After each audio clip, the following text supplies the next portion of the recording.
Amin'ny fifaliana lehibe indray no azosoana rahatokatrantsika ny amin'ny zaonio izao a.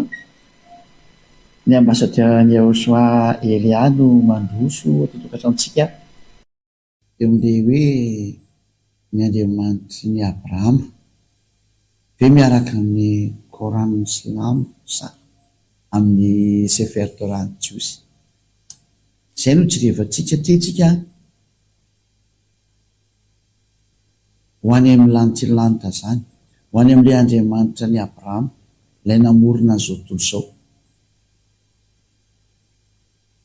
Ka raha hijery an'izay tena namorona sy teo vonjena izay ianao, efa nampianariko antsika foana izay dia aleontsika mitady ny marina.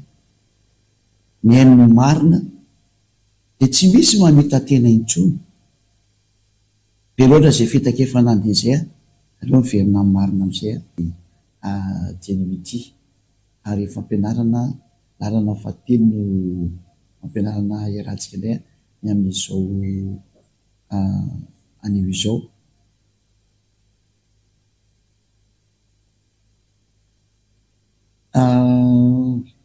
Avy hatranintsika dia hijery ary hoe aiza marina no ahitana an'izany famarihana mikasika ny Andriamanitra Abrahama, satria misy boky anankiroa hitantsika zao,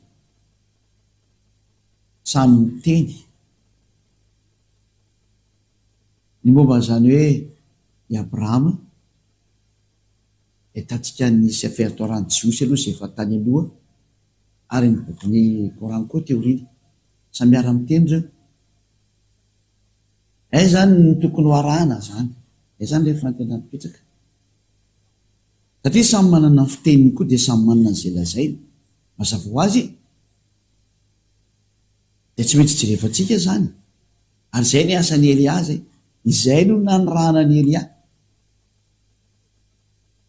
Ilay efa niseho hatramin'izay dia ny fahamarinan'io dada Iava io mampahafantatra antsika hoe aiza lalana tokony aleha, satria misy teny anankiroa samy milaza Andriamanitra Abrahama. Izay ny antony hoe aiza ilay Andriamanitra Abrahama no tena mandeha zany. Voalohany indrindra aloha zany ahafantarana fa hoe iza ny tena milaza ny marina zany.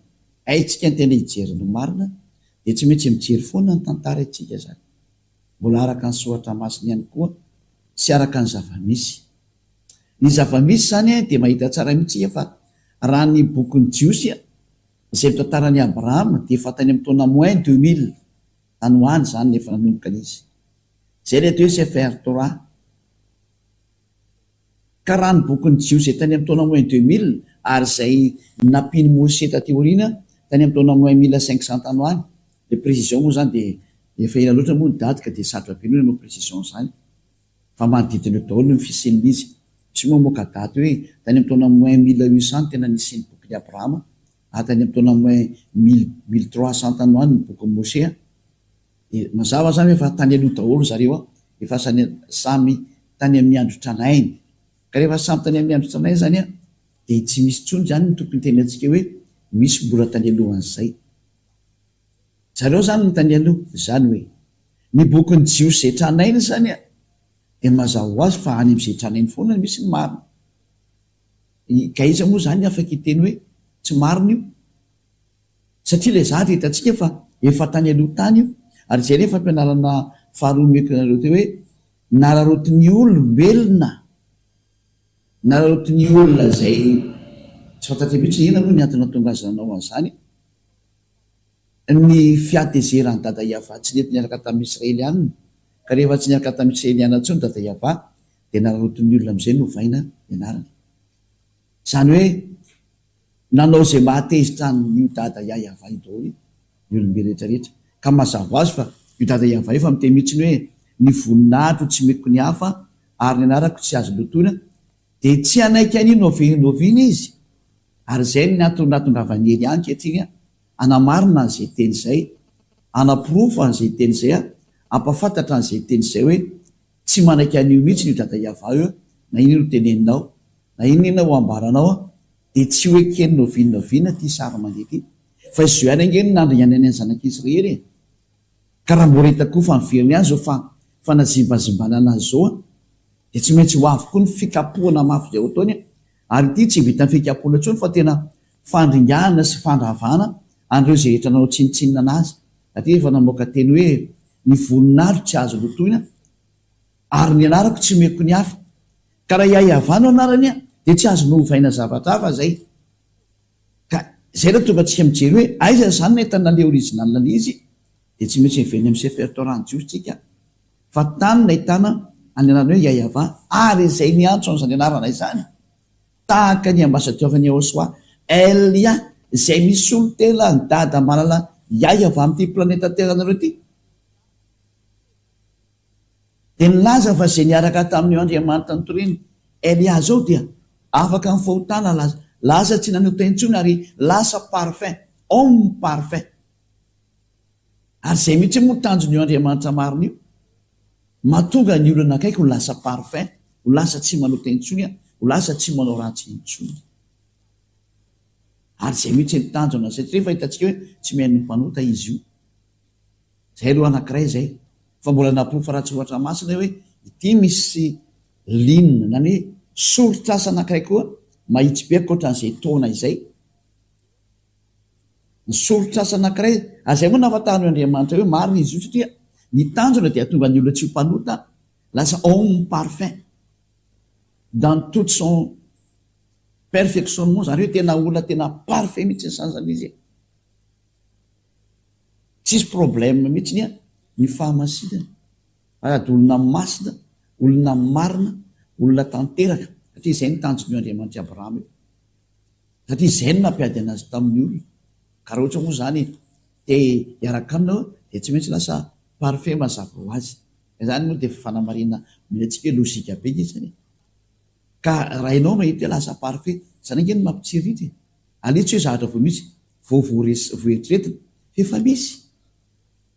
efa misy eto amin'ity planeta terranareo ity zany atao hoe olona tsy manota intsony zany ary zao Elia hitanareo zao narana voalohany amin'izany ary zay olona niaraka tamin'ny Elia rehetra dia tena afaka tamin'ny fahotana tsy nanota intsony mahita an'izany ny vahoaka maneran-tany zao zatratsikilanao le izy zany na hoe sankisanky fa tena fampisehoana ny fitiavana lehibe any dada malala iaiava mazava zay teny zay ary mazava izay sary izay inona no tiana ampitaina sy tiana resahana amin'izay aloha fa tsy maintsy jerevantsika kely ny sary ary empahafantarina antsika foana ny tokony atao zany raha jerevantsika indray ny bokyny silamo zany natao hoe Korana izy taty amin'ny taona plus 600 taty arina elabe taty vao nisy ka mazava ho azy zany fa raha taty amin'ny taona plus 600 taty vao nisy araiky be izy dikan'izany ka raha ohatra n'izany misy zahatra voalaza ao kasika an'io Andriamanitra Abrahama io dia mazava ho azy fa na izana ianao dia ary hitentsika hoe ny original foana indrindra moa ny zahatra vitan'io Andriamanitra Abrahama io dia natonga olona parfait tsy manota intsony ary izay miaraka aminy araka ny tenin'io Andriamanitra Abrahama io zay nandefa ny mpamina ny farany araka ny tenin'ny dada Iavana efa hoe mpamina ny Israeliana no ianonareo mpamina ny Israeliana no ianonareo ozy io dada mala Iaiava io araka ny bokyny Deutéronomia 18:15 Deutéronomia 18:15 dia zao ny voalaza ao hoe mpamina ny Israeliana no ianonareo resatsika dolo tozy tsika vao tena maki tsara ny hoe aiza nakaiza marina ny tena famarinana zany dia vakitsika ny Deutéronomia 18:15 ao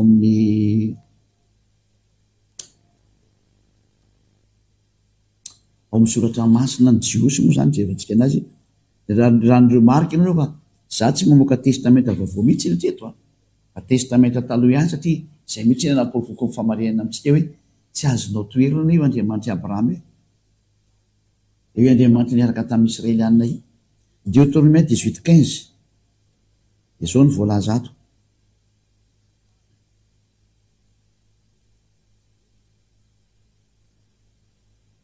18 Deutéronomia 18:15 mpaminany avy eo aminao dia avy amin'ny rahalahinao tahaka ay no atsangany avy Andriamanitra ho anao, izy menonareo. Io zany le hoe ny tenin'ny dada Iava ao anatin'le sefer Torany Jiosy zay tany amin'ny taona moins 2000 sy moins 1500 tany hoany, dia nilaza mihitsy ny hoe mpaminany avy eo aminao dia avy amin'ny rahalanao tahaka ahy no atsangany Iava. Iza zany le hoe rahalahinao tahaka ahy?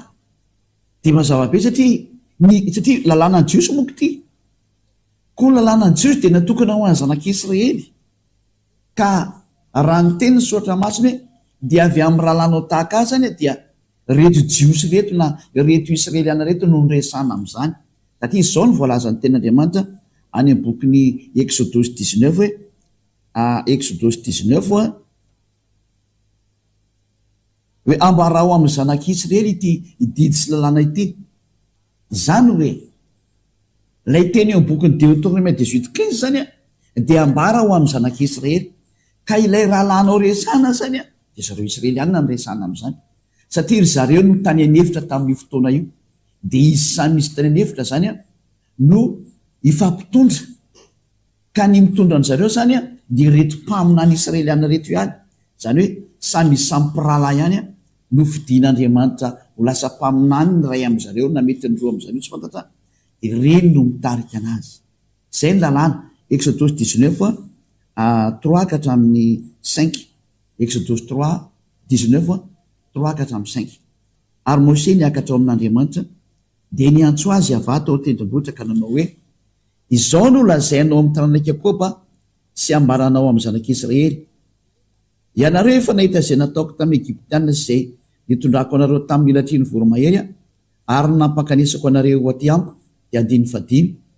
Ho ankehitriny raha iain'ny feoko tokoa ianareo ka hitandrina ny fanekeko dia ho rakitra soa mihoatra noho ny firenena rehetra ianareo fa ahy ny tany rehetrarehetra.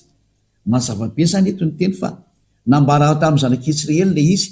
Zany hoe ilay rahalahy tenina tany amin'ny Deutéronome 18:15 zany zay didiny Iava, satria didiny Iava io dia natokana ho an'ny zanak'Israely, ka ilay rahalahy resana zany dia rahalahy Israeliana.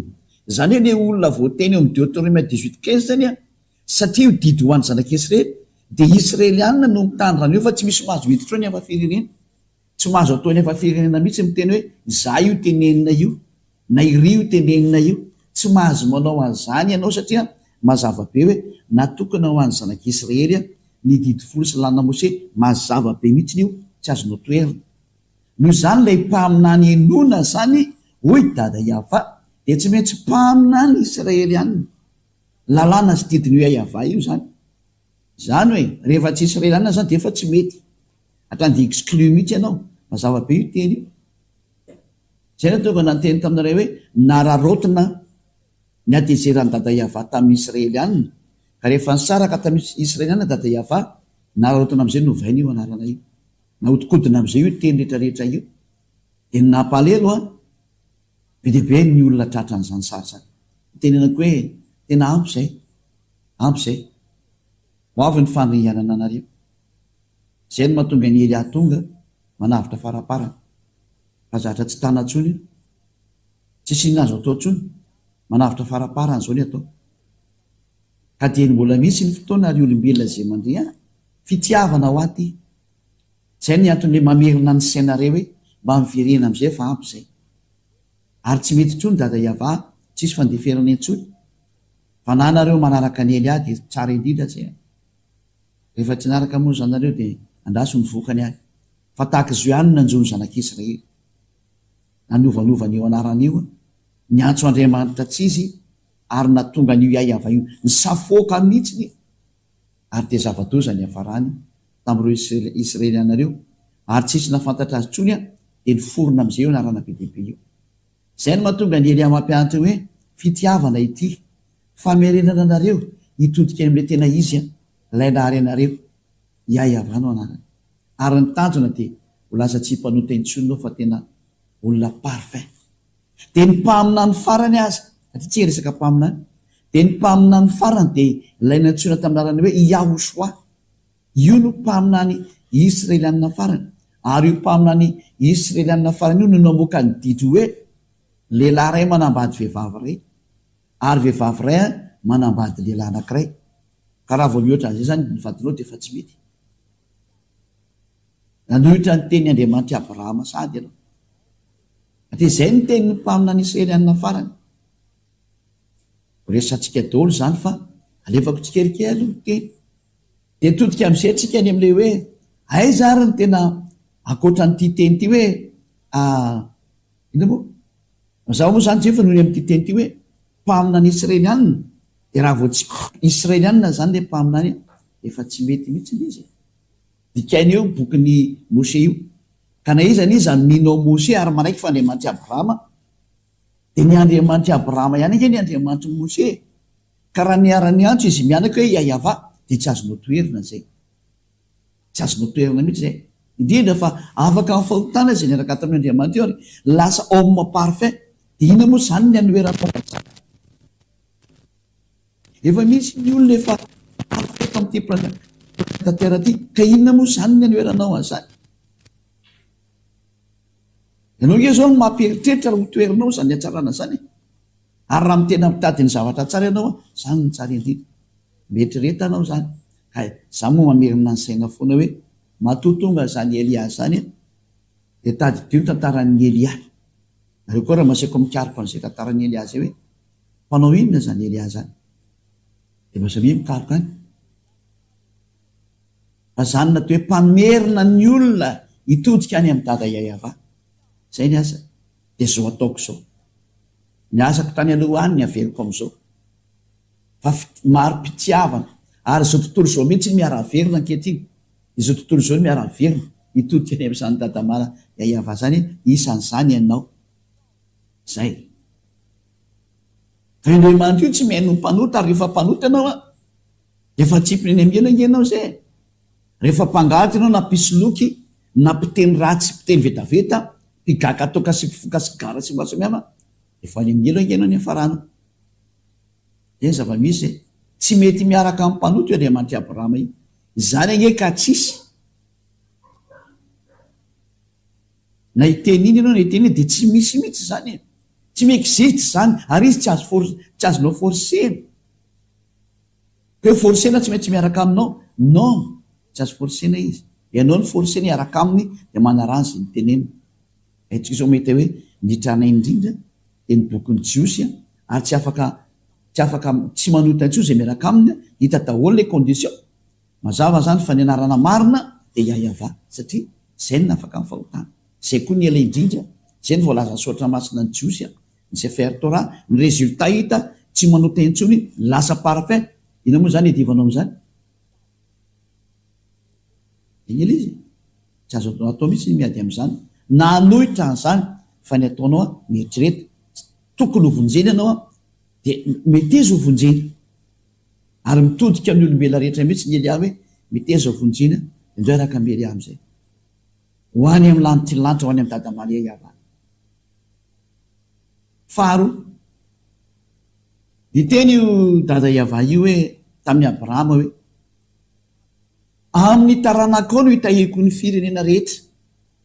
Dia indray zany sary manaraka eo tahina zany ny olombelona amin'ny alan'ny taranak'i Abrahama.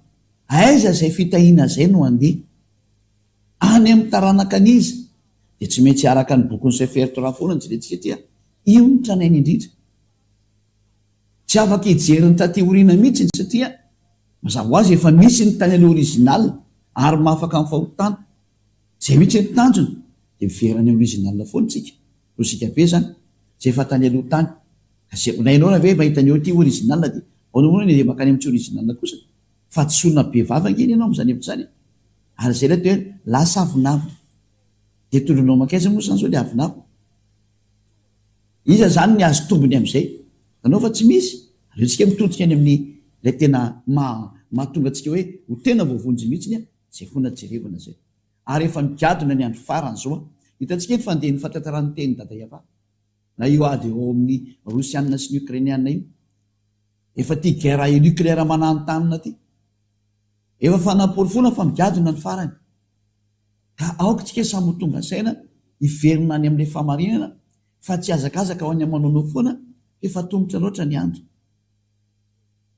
dahorantsika rijery am'izay raha ny sara araka ny bokyny Genesis 4:20 hojerevantsika aloha zay teny zay.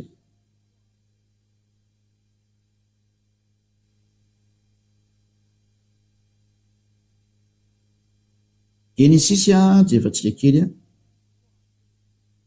22:18 Genesis 4:20 andeny 7:10 zao ny voalaza ato. Re asaiko sotosika ty Genesis 22:18 dawary ary amin'ny taranakao no hitahinany firenena rehetra ambony tany satria nanaiky ny teniko ianao. Misy zany ny fitahina ho an'ny firenena rehetra eto ambony tany any amin'ny taranaky Abrahama no misy izay zavatra izay ao amin'ny taranaky Abrahama. Nakaiza ty fitahina ho an'ny firenena rehetra ty dikan'izay dia mazava ho azy fefa nisy koa ny teny efa ny fanaovan'Andriamanitra hoe ity taranaky Abrahama ty kosa nefany dia ho andevozina eo amin'ny 700 taona eo zany maherikelina eo zany izy ho andevozina 700 taona ny zanak'Israely any amin'ny tany zay tonga azy andevo. Zay ny tena taranaky Abrahama ka tsy misy taranaky Abrahama nandevozina 700 taona afa-tsy ny taranaky Abrahama tamin'ny Isaka. Zay satria Abrahama dia niteraka anankiroa, ny ray Ismaël dia ny ray Isaka. Ho zay tsy malala zay ny zanaka ny Abrahama. Ny Ismaël dia niteraka tamin'ilay andevony vavy zay atao hoe Agar, ary nakay kosa dia tamin'ny Sara zay tena vadiny. Araka amin'ny bokyny Sefer Torah daholo no teny an'izay. Io nanana vady anankiroa izy Agar ny ray izay mpanampy moa zany tena marina, mpanampy vavy. No misotra maso zany andevo vavy izy satria hoe zay voalaza ny sotra maso moa tsy maintsy averina dia araka Sefer Torah. Dia ny ray kosany i Sara zay tena vady mitovy aminazy zany, hoe mitovy firazanana zany tiana tenena. Zay ny zava-misy ao anatin'ny soratra masina. Ka raha ny voalaza sotra masina dia ity taranaka andevozina ity dia tsy iza fa ny taranaky Abrahama izay nikisaka ka tonga tany amin'ny Mose. Ka io Mose io zany izay mpaminan'Andriamanitra koa ihany koa izy dia zao ny taranaka avy any amin'ny Mose zany dia avy ao amin'ny Isaka dia tonga tao amin'ny Yakoba na hoe Israel.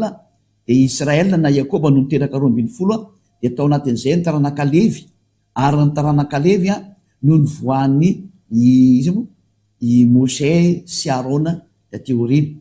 Ary zay taranaky Mose zay no lasa manino moa, lasa nitondra ny zanak'Israely lay nivoaka avy Egypte satria nandevozina 700 taona eo tokoa ny zanak'Israely.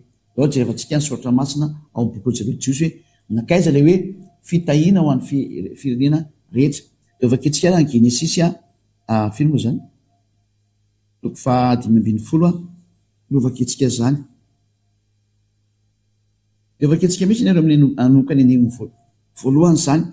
Dia eto nitantsika hoe ho andevozina ny zanak'Israely, ho andevozina izy. Rehefa afaka manokany diny voalohany rehefa afaka izany dia tonga tamin'ny Abrahama ny tenin'ny ava ka nanao hoe ara-pity lehibe indrindra manao. Hoe aza mataotra fa tena zany tena aza zany ny valim-pitianao zay. 7 ary hoe iava taminy izao no iava izay nitondra anao nivoaka avy tany amin'ny oran'ny Kaldiana mba homeko anao ty tany ity holovanao. Ka io tany io tamin'izay ny tany Israel amin'izao tsika miteny zao taona izy zany. Ary hoe izy iava tompo ahoana moa nafantarako fandovan'ity aho. Dia misy zatra natao moa zany teo fa tsy dia tiantsika fa mandana vafotoana. Dia ao amin'ny 7:10 ary hoe iava tamin'ny Abrahama ako fantatrao marina fa ho vahiny any amin'ny tany zay tsy azy ny taranakao ary anompy ny olona any izy ka paoriana efa 100 taona zay. Fa izany fiaina zany kosa zay hotompony dia hotsaraiko, ary rehefa afaka izany a dia voaka izy ka mitondra rem-behivava zay. Etra ny teny dia hoe ozy dada Iava mantsy ny Abrahama hoe hovahiny any amin'ny tany zay tsy azo ny taranakao ary anompo ny olona any, zany hoe lasa andevo zany ra zareo koa. Ka io le taranak'Israely io a zay andevo tany Egypta nandritry ny 400 taona teo eo zany, araka n'io teny io. Dia aiza ary io tany io? Dia mbola nomena zany io tany hoe io tany io dia tsy aiza fa io Israel amin'izao tsika miteny zao eo amin'ny 9:20. Ary io le mampiady ny arabo palestiniana sy ny israeliana, ary mahatonga ny sary mampiady foana ny any amin'ny fahatsomo ihany areo iny mandrak'izao. Avaketsika Genesis 15:18, 15:18 et 19 ary ny 20 hatramin'ny 21. Tamin'izany amin'izany Havana no fanakina tamin'ny Abrahama ka hanao hoe ny taranakao rehefa nomeko an'ity tany ity, hatrany amin'ny ony Egypta ka hatrany amin'ny ony lehibe, dia ny ony Eufrate, dia ny Kenita sy ny Kenezita sy ny Kadmonita, ary ny Tita sy ny Perezita sy ny Lefita, ary ny Amorita, ary ny Kananita sy ny Girgasita, dia ny Jebusita ihany koa zany. Io zany ny tenin'Andriamanitra dia milaza hoe ny taranakao nomeko an'ity tany ity. Mazava zany fa ny taranaka andovan'ny tany menan'ny Abrahama zany dia zay ho tonga ao, ary ho andevojina mandritry ny 400 taona izy. Dia tsy iza tokoa nefa no natateraka an'izany teny zany fa zavadinindra fa i Mose sy ny Israeliana. Fa i Mose no nitondra an'zareo nivoaka tao Egypta araka ny tantara ao amin'ny Sefer Torah-ny Jiosy. Zany hoe tanteraka zany ny tenin'ny dada Iava fa ny tompon'ny tany Kanana dia ny taranak'i Abrahama tary amin'ny Israel. Zay ny voandry Mose, ary ny Israeliana amin'izao tsika miteny zao no mipetraka ao Israel, ary izy ny tompon'ny tany, saingy mbola hidivana foana moa le tany manaraka androany, mba tanteraka ny teny hoe ho ataoko vato mavesatra ho an'izao tontolo zao io Israel io, dia ny firena rehetra manodidina azy. Tanteraka atao rehetra ny amin'ny tenin'ny mpaminany Israeliana. Ny tena misaviritaka zao tontolo zao ny historan'ny Israel io satria tsy mety milamina mihitsy ny arabo sy ny Israeliana miady manaraka androany. Hatra tsy voa androany hoe fa hatramy elabe mbola tenin'ny dada Iava daholo mahatonga an'izany. Zareo tsisy afaka miala amin'io dada Iava io zany mihitsy iny, teny daholo io tanteraka io, ary eo anatin'ny Sefer Torah-ny Jiosy le tanteraka anio. Eo ataoko vato mavesatra ho anareo ro jerevantsika ary ny bokyny Zakaria 12 mpaminy any Israeliana zany. Eo ataoko vato mavesatra ho any firenena manodidina mihitsy io Israel io, ary ataoko maratra dia maratra izay mivesatra anazy. Loaka ventsika zay io entre parenthèse kely ao amin'ny bokyny iza moa Zakaria 12 noko 1:9. Loaka beketsika teny faminaniana avy tamin'ny Havany amin'ny Israely hoy Iava zay mamelatra ny lanitra sy amin'ny fandrenany tary mamorona ny fanahiny olona ao anatiny. Izy io mihitsy zany mamorona ny fananao hipetraka ao anatinao ao. Indro izao anao any Jerosalema ho kapoaka mampiraikiraiky ho an'ny firenena manodidina. Kapoaka zany zany tena hoe zavatra kapoaka zany moa tsy miteny frantsay hoe coupe, misy zava-doza ao anatiny eo. Mampiraikiraiky zany hoe tahaka ny olona mamy mihitsy ny tratrany dika zay, miraikiraiky mihitsy. Ary Joda koa dia hiaran'izany aminaovana fahirano azy dia farana ny Jerosalema zany, zany hoe voa daholo ny Israeliana rehetra hatrany amin'ny Joda zany. 7. Ary amin'izany andro zany dia Jerosalema ho ataoko vato mavesatra ho an'ny firenena rehetra, ka ratra dia ratra izay mivesatra azy, ary ho tafango ny amely azy ny firenena rehetra amin'ny tany. Zava-doza ity ho an'ny Israeliana. Raha ny teny dada Iava tena tsy misangy amin'ny Israelina mihitsy izy, loza mihitsy ny anjony rehetra Israeliana rehetra. Izay no nahatongavany Elia hamerina ny fisainany hoe mba amin'ny firenena re Israeliana, satria izy efa tsy mahafantatra ny Andriamanitra ny intsony. Zao raha moa ny anaran'ny Andriamanitra no vavain'ny olona dia tsy taitra izy. Tsy tsy maintsy voateny maniraka iraka i dada Iava izay avy any amin'ny lanty iteny aminareo hoe miverena nareo ry olombelona rehetra saingy efa nataon'ny olombelona rehetra amin'izay moa niverina fa tsy ny Israely rery tsony zany. Ianao zay mahita io anatin'izany hoe verena ianao. Dia hitantsika amin'izay zao ny problème ny Israeliana amin'izao miteny zao io sy ny fiherena manodidina ny Israel lasa miteraka problème manderana ny Moyen-Orient ny sary. Tena lasa olana mihitsy zao io Israel io, lasa vato manahirana, lasa miteraka problème amin'izao tontolo zao zay mbola ho resantsika moa ny aoriana fa aleo nde ny fampianarana mikasika any amin'ity sary ity fa ny tiako apetraka amintsika hoe tsy misy afaka miala amin'io Andriamanitra Abraham io satria miatra foana ny teniny. Ary ny anarana zao ampianarako antsika zao hoe Iava no anarana. Zay ny anarana mara. Ary zay dia mahafaka amin'ny fahotana. Mazava ho azy zay. Dia ndao reo jevantsika le teny hoe i Mosè nanao an'io zavatra io. Mosè no nitondra zareo ny ala avy tany Egypta araka ny soratra masina zany. Zay ho jerevantsika io tiany koa. Nao raha vakitsika daholo ny teny hoe i Mosè no nitondra zareo ny voaka zany. Ka rehefa fantatsika fa i Mosè ilay nitondra azy ny voaka tokoa ary tanteraka daholo le hoe ivoaka avy eo amin'ny toerana nandevozana anazy izy dia mazava be fa le efa-jato taona zany dia mazava be fa ny zanak'Israely ity resana ity. Ka le zanak'Israely zany rehefa nresana dia miaraka amin'ny zanak'Israely zany io Andriamanitra hoe ny taranakao no hitahiko an'ity izao tontolo izao ity amin'ny taranaka anao. Zany hoe le fitahiana zany makany amin'ny taranaka dia izay andehanan'ity teny hoe andevo efa-jato taona izy. Ka le andevo efa-jato taona dia tsy misy afa-tsy ny Israeliana rery ihany ary tsy isy tsony mandraka androany. Tsy ny Sinoa ny andevo na ny Arabo ny andevo na ny Amerikana ny andevo na ny Malagasy no andevo na ny Afrikana na ny Japonais fa ny Israeliana no andevo efa-jato taona. Zay ndao tsika ary hamaky an'izay teny izay dia araka ny soratra masina zany. Avaketsika indray aiza moa zany misy an'izay mila karotsika kely vetivety kely zany. Exodus indray no vakitsika. Exodus toko 4 andininy 7 ka hatramin'ny 7 Exodus 4 aiza moa zany. Exodus 4 19 ka hatramin'ny 23. Hojerevantsika eto indray zany le hoe iza marina lay andevo tany Egypta ary niditra tsehatra amin'izay Mosè namoaka ny zareo araka amin'ny baiko ny Iava. Exodus 4 19 ka hatramin'ny 23. Ary hoy Iava tamin'ny Mosè tany Midiana, mandehana ary ianao miverina any Egypta satria izy efa tsy any Egypta amin'io fotoana io fa le izy le nitsoaka nandrositra namono Egyptiana dia niala tao izy dia nitsoaka tany Midi zany tany Mediana le Midiana zany.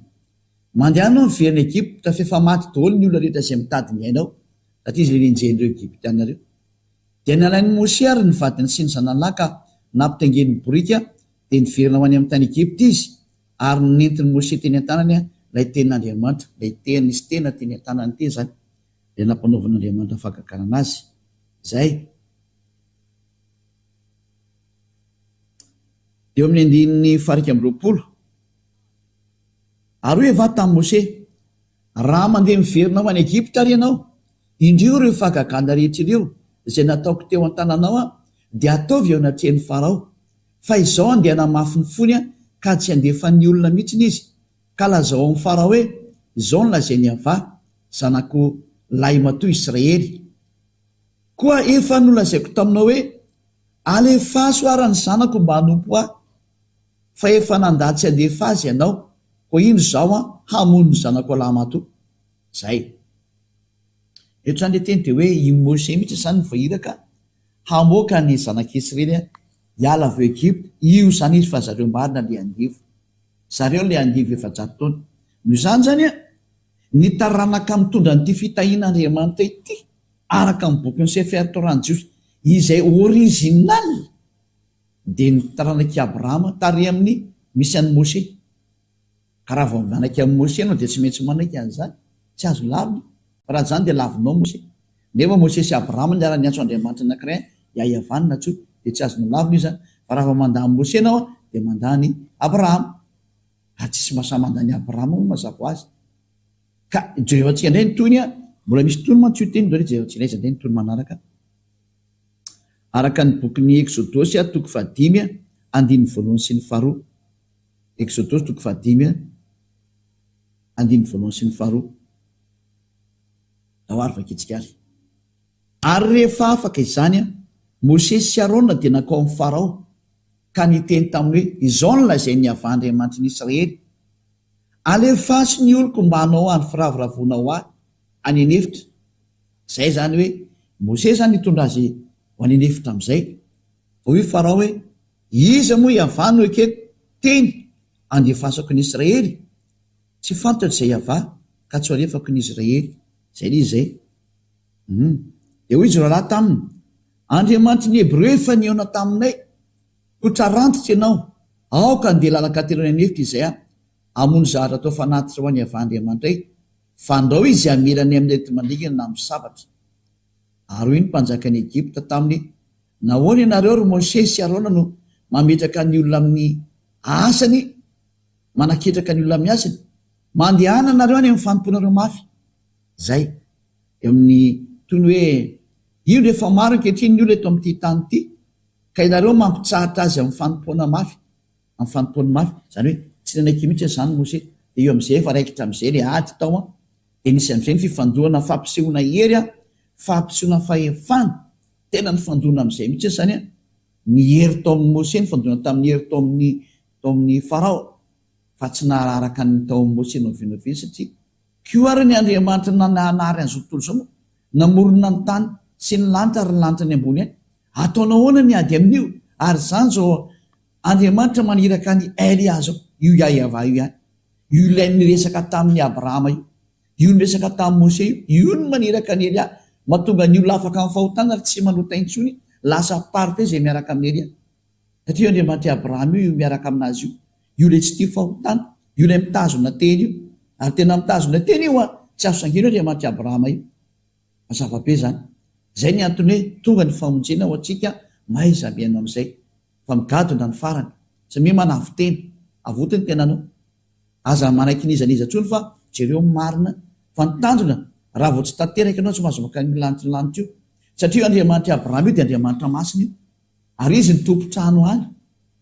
Ka rehefa masina izy ataonao ahoana izay mpanotana ho any, ka rehefa mpanotanao aza manantena maka an'izany fa zatra ny fitahany ianao. Andriamanitra masina be izy. Ka raha ianao zany araka aminy dia tsy maintsy miala amin'ny fahotana.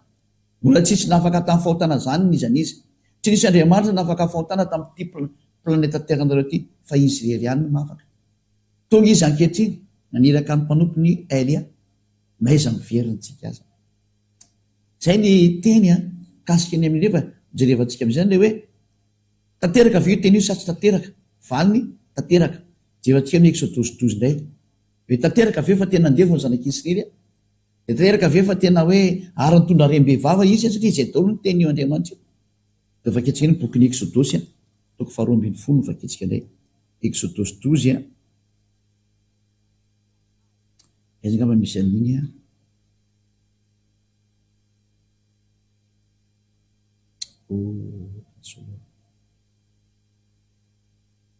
Exodosy 12 mokandin'ny fahafiry jerevantsika.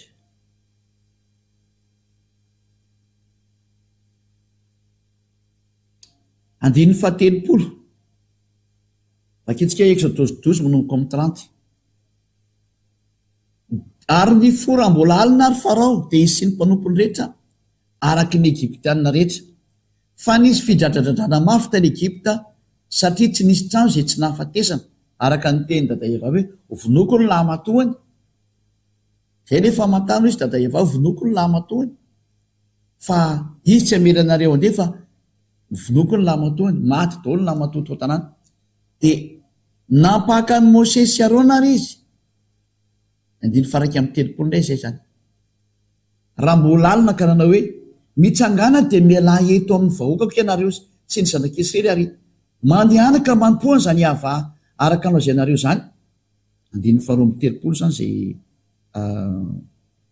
ino zay ary ny onde manosinareo ary ny onde manosinareo tsy niombinareo de ento ka arak'izay efa nolazainareo de mandehany ary mba tsofo rany eo de nandondona ny olona ary ny Egyptianina ka nampandeha azy faingana hiala amin'ny tany satria ho izy hoe maty avokoa zay rehetrarehetra de 730 de nentin'ny olona ary ny kobany sy ny voalena raha tsy mbola voaisy masiratsira sy ny vilian'ny fanaova-mofo voafety tao amin'ny lambany teny antsolona ary ny zanak'Israely nanao araka ny teny Mose ka nangataka firavaka volafotsy sy firavaka volamena ary fitafiana tamin'ny Egyptianina ary nataony havana hitafity teo masony Egyptianina ary ny olona ka nomen'ireo azy ary zay nangatany ka de nifoanany Egyptianina lasa nanankarena zany Israeliana satria nalainy zareo daholo ny fananany nangatahany mba meo an'izao zay de nomeny nanome retsiko matahotrako de nanome tena nifoanan'ny Israeliana ny Egyptianina lasa tsisy tro-pelatana zany hoe lasa nanankarena izy araka le teny dada Iavavy hoe ataoko mivoaka izy mitondra arembe vava io izy io zay 730 dia ny ainga atao Ramesesara ny zanak'Israely nakany Sokota dia lehilahy malilalana tokony hoenina etsy avy afa-tsy zaza amam-behivavy ary nisy olona maro samihafa koa niakara taminy afa firenena ary io ndra manosy omby dia efa nanana be indrindra fa reo tsy nanao contrat tamindreo satria le contrat natokana ho any zanak'Israely dia ny didy sy mitsipika natokana ho any zanak'Israely dia nanendy mofo sy tsy nisy masiratsira tamin'ny koba voalena zay nentiny avy tany Egypta izy fa tsy mbola voisy masiratsira izany satria noroahina tany Egypta izy ka tsy nahazo mijanona sady tsy nafevatsy ho azy ary ny andro ny toerany zanak'Israely tany Egypta dia 300 taona io le 400 taona approximativement moa le hoe 400 date approximative fa ny date réel zany 431 année teo ny fahateteran'ny teny dada Iavavy dia ary rehefa tapitra ny 300 taona dia tamin'izany andro zany indrindra noho ny voan'ny tokony rehetra zay any ava tamin'ny tany Egypta zay mazava zany fa ny sary eto dia mipetraka mihitsy ny hoe tena ny zanak'Israely lay andevy tany Egypta ary Mose no nitondra azy ary ny mpaminany nasena nitondra azy dia mpaminany Israelianina raha vao tsy Israelianina zany io mpaminany io dia mitsipaka ny tenin'ny dada Iavavy lay manala ny fahotana ary lay hita tao anatin'ny bokin'ny Sefer Torah Jiosy izay tranainy indrindra satria ny hita tao dia ny anarana hoe Iavavy ary zay miaraka aminy dia tsy manota intsony ary parfait tahaka ny Eliazy miresaka aminareo izay ny rany io Iavavy mihitsy azavy hoe zany teninareo zao fahatsarana zao mamerina ndo am'izay araka aminy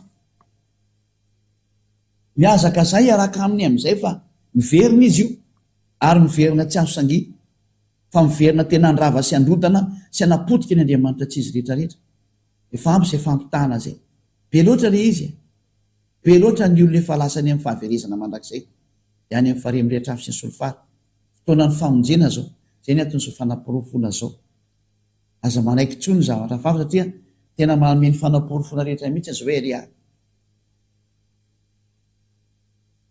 porofona taminareo inona zany ny boky marina ahitana an'io Andriamanitra Abrahama io dia ny Sefer Torah Jiosy rekoatran'izay zany tsisy miteny zahatra tena mitombona tokoa ary tena tsy marina mihitsy satria maninona zao ny tsy mamarina anazy satria tsy hitao mihitsy ny fepetra ny teneko tamina hoe lay taranaka nandevozina 700 taona ny Israelianina ny mpamina ny tenena tsy maintsy Israeliana satria zay ny teny io Iavavy io ary lay taranaka andovan'ny tany Kanana dia mbola Israelianina hitantsika mipetraka eo Israela zareo manakandroany mazava zany fa tena tsy azo toerina mihitsy io teny io fa ny Andriamanitra ny Abrahama zay marina zany Iavavy no anarany ary ny entana famarinana dia ny bokin'ny Israelianina ny marina ny Sefer Torah Jiosy ary tonga Elia merina hoe io amin'izay arahana saingy mba mpanelo zareo tompony ary moa tsy ndrarana azy tena zava-tozy zareo Israelianina zay tompony zao famarina zao mihitsy no manitsakitsaka n'io teny io Iavavy io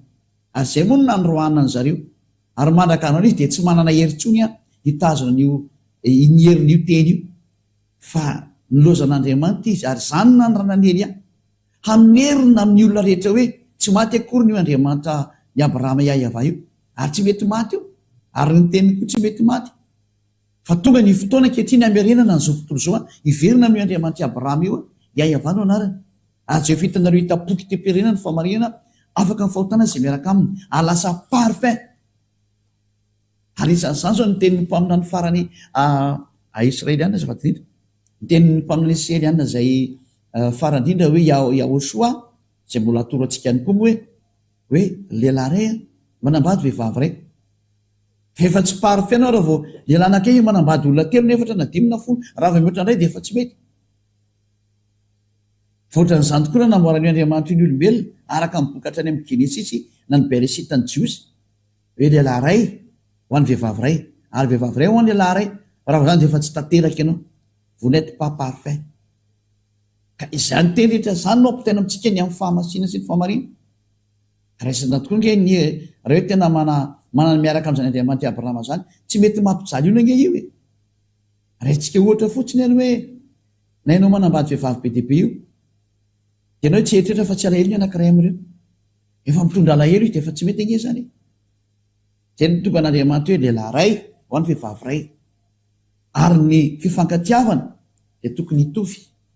Zany io Andriamanitra Abrahama io tsy mety miangatra mihitsy io. Tsy hoe ianao ihany mieritreritra momba ny tenao fa tsy mieritreritra ny hafanao.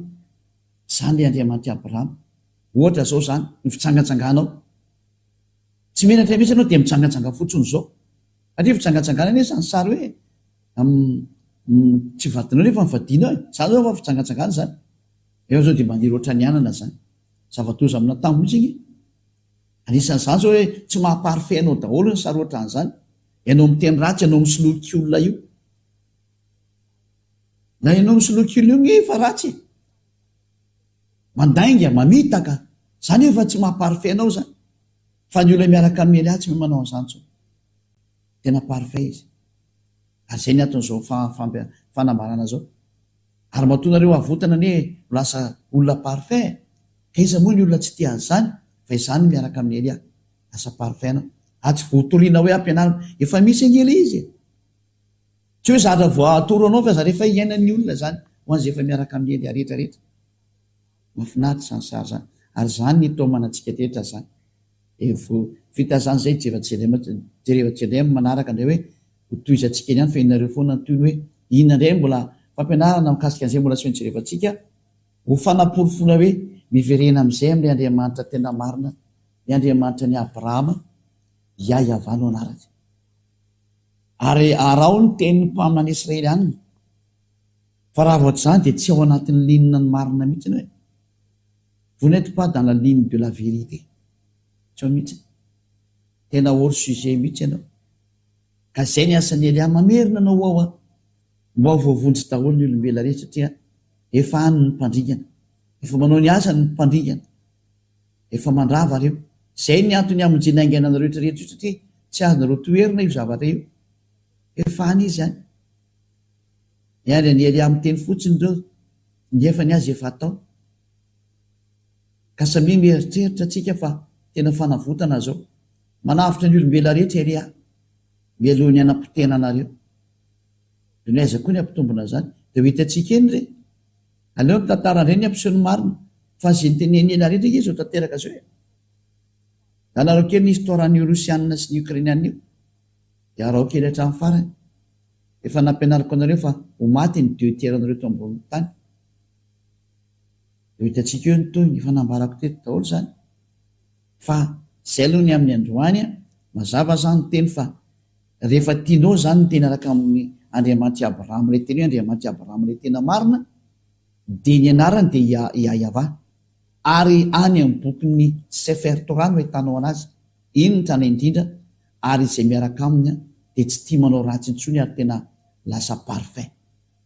Zay fa dia tena anjaranao zany misafidy miaraka amin'ny io Andriamanitra Abrahama io Yahava no anarany. Ary manaraha ny Elia amin'izay manombo zao. Manaraha ny Elia, anavitra anao zany Elia zany. Amonjy anao, ho lasa homme parfait anao. Tsy misy zatra atahoranao intsony zany hoe ho an'ny fiainana mandrakizay zany. Fa izany ny tena fiainana mandrakizay zany. ho any amin'ny Andriamanitra Abrahama iahavanao anareo ivavaka isika. Sotra betsaka tatamaly hava fa ianao tokoa no naniraka ary nataoko ny asanao ary mbola anao indray azy aho. Mbo famonjena ho an'izao tontolo izao zao teny izao tena fanafotana ho lasa tena tsisy kianina intsony ny olona homme parfait fa izany maly hava efa mandeha ny teninao amin'ny fanavotana ary ho tonga hatrany amin'ny fanafahana izao teny tena hoe lasa olona vanina ny olona, lasa olona sambatra ny olona, lasa olona tena manana fahasambarana ny olona rehefa tafaraka aminao. Fa izany tolo ny antony sao iza moa tsy maniry an'izany fa ankehitriny dia efa tena misy zany sambatra izay tsy mba manota intsony ary sambatra izay efa lasa tanteraka izy ka tsy tia ratsintsony nalakalena. Dada iava malalo misaotra betsaka ny amin'ny teninao rehetra ary mbola ho avy ny fampahafantarana ny zavatra rehetrarehetra izay mikasika ny amin'izao famonjena izao dia avy amin'ny tenina hoe mpamina ny Israeliana no inonareo. Dada iava malalo misaotra betsaka ny amin'ny famonjena izay nomenao ny olona izay efa iainanay ankehitriny voninahitra no mandrakizay ary minaranao hoe ahosoany naovana ny teny rehetra. Halleluja, amen. Dia mirary soatsiketra samy hotahina amin'izay rehetra ataontsika, hotahina amin'izay rehetra ho alalakalentsika ary manarahany Dada Maria Ava vonjeny fananao ary aroviny fananao mba ho tonga soany amin'ny lanitry ny lanitra sy manota intsony nisy zany dia samy tainao soatoly amin'ny araka indray mandra-piona mandra-pesaka elo matoly azy.